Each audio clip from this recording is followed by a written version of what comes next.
Sa gitna ng krisis sa enerhiya, nauso ang pagdi-DIY ng solar panel installation. Pero ayon po sa eksperto, hindi lang pagtitipid ang dapat isipin, kundi kaligtasan. Para bigyan ng mukhang balita, Mobile Journal, Fatima Baduria. Sino ba naman ang hindi gugustuhin mag-switch to solar kung tipid na, renewable pa? Lalo na ngayong may krisis, pero paalala, huwag basta-bastang mag-DIY. Isa si Justin, taga Batangas City, sa mga nagpanik na mawawala ng kuryente dahil sa krisis dulot ng gulo sa Middle East. Ito raw ang nag-udyok sa kanya na mag-invest sa solar energy sa kanilang bahay.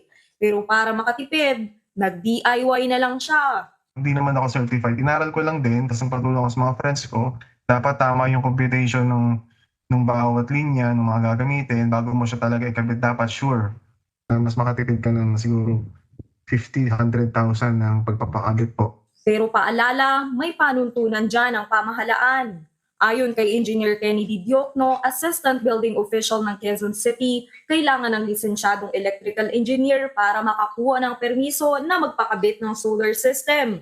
Sila kasi ang magbibigay ng electrical plans na kakailanganin para sa approval ng LGU bago ang installation. Yun pong licensed electrical engineer ang magiging accountable sa safety ng solar installation. Ngayon, pag sinabi ng lisensyadong PR na electrical engineer na yung kanyang design na solar ay ligtas ayon sa Philippine Electrical Code, bibigyan namin ngayon ng permiso. Matapos ang installation, dapat magsagawa rin ng inspeksyon ng LGU para masigurong naaayon ito sa isinumiting plano. Pag nagkamali ka kasi sa connection o wire o kung substandard ang materyales, baka sunog ang abutin mo dyan at pwedeng managot ang engineer. Sabi po ng Section 213 ng National Building Code, any violation doon sa code at saka sa referral code, makukulong siya ng 2 taon at magmumulta siya ng 20,000.